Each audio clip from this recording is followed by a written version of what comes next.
Welcome to the Retirement with and On Purpose podcast. I'm your host, Trevor Lawson, and this show is all about helping you not just reach retirement, but truly thrive in it.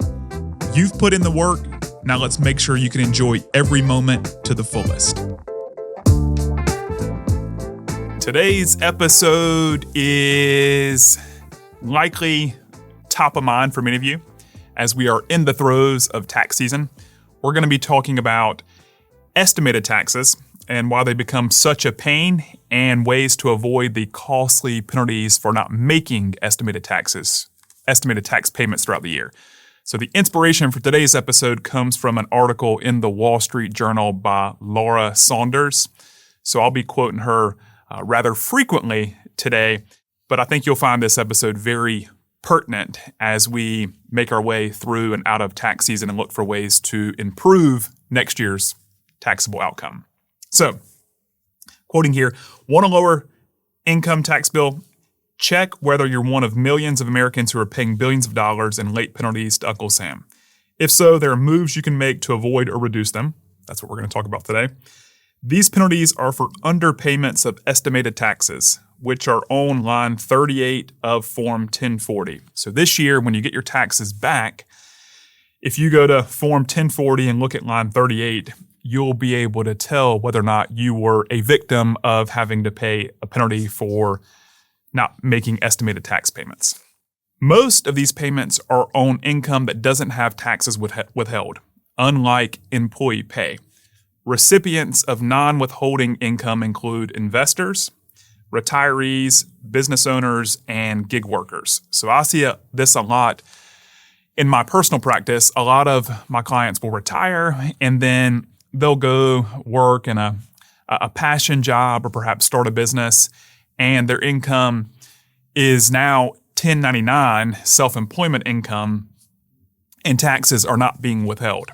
So these estimated tax penalties do start to really rear their head. Estimated tax penalties have surged recently. Such penalties reported by filers earning between $200,000 and $500,000 were about $1.3 billion for 2024, or triple the 2021 amount. So these penalties have gone up tremendously over the past 5 years, and you'll find out why here in just a second. So here's the background, quoting again. U.S. tax law requires filers not only to pay their taxes, but to pay them on time. Since World War II, when lawmakers expanded the income tax and instituted paycheck withholding, employees have had taxes sent directly to the IRS from wages.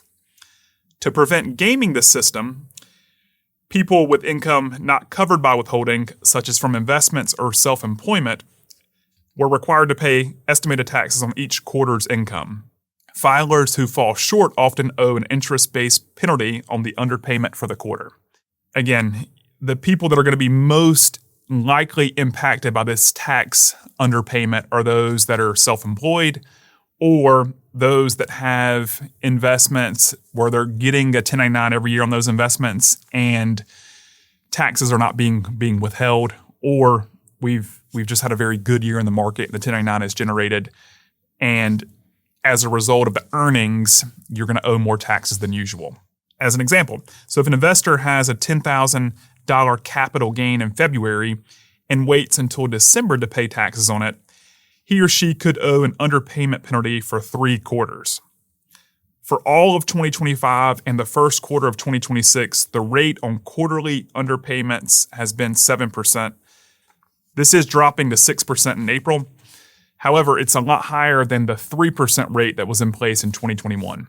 So the rate has essentially doubled since 2021, which is why these underpayment penalties are becoming much more noticeable for tax filers. Bottom line here, we need to know the fundamentals and how to avoid this. So filers who owe $1,000 or more of tax normally must pay 90% of their tax bill for the current year long before the April 15th deadline to avoid these penalties. They can pay through withholding, quarterly estimated taxes, or both. If you've got the opportunity to have more withheld through an income source, you can make that arrangement, or you can have your accountant, or if you file your taxes yourself, you can go direct to the IRS website, but you can make quarterly tax payments to help avoid that penalty. For taxes paid through withholding, the 90% threshold is a safe harbor that can prevent penalties even if income is uneven. So let's expand here on the safe harbors. Another safe harbor protects filers who pay 100% of their prior year tax by the deadline if income is $150,000 or less, or $110,000 if it's more. So if your income is $150,000 or less, if you pay 100% of last year's taxes, you're in the clear. If your income is more than that, then you've got to pay 110%. Be careful. To deflect penalties, safe harbor amounts should be paid quarterly in equal installments. So that's key. Making these quarterly payments, they've got to be done on a quarterly basis and made in equal installments. If a filer pays all the prior year tax in the third and fourth quarter, penalties would likely apply. So a lot of clients that are self-employed, perhaps work is seasonal. They earn more in the third and fourth quarter just based on the nature of their business. If they are not making quarterly tax payments, you're likely going to see a penalty reflected on your return. If that's the case, there are ways to fight underserved penalties. So the IRS's computers can impose unwarranted penalties because they treat income as if it's earned equally throughout the year. So say that someone does a Roth IRA conversion or receives large fund payouts in the fourth quarter and pays the correct tax at that time, the system will likely assume the income was earned equally during the year while tax was paid only in the fourth quarter and impose a penalty.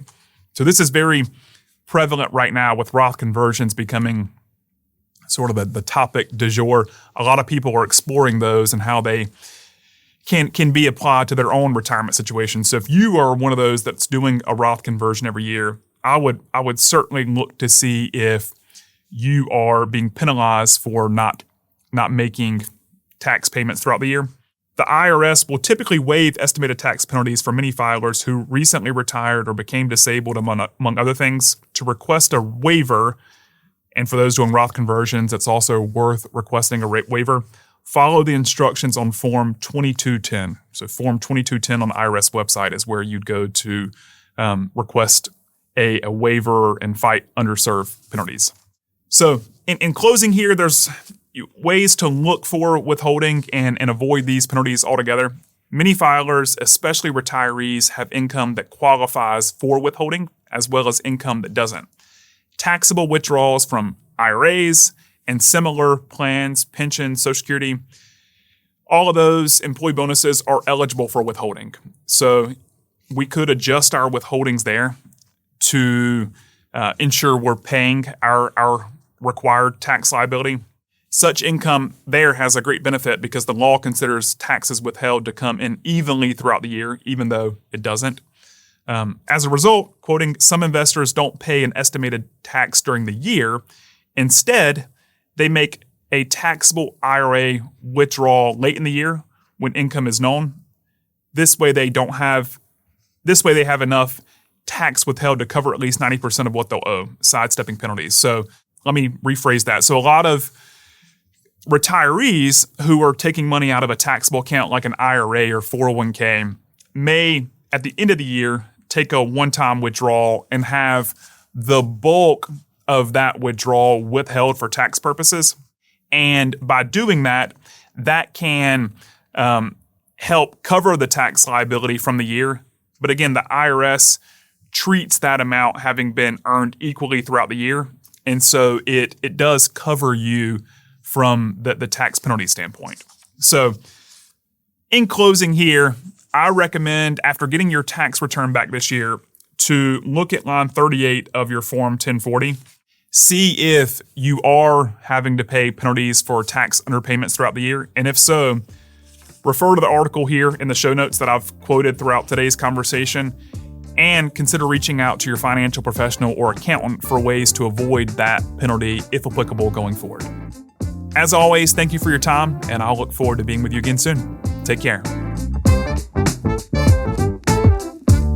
Thanks for tuning in to the Retirement with an On Purpose podcast. I hope you're walking away with new ideas and a fresh perspective on how to make the most of your retirement journey.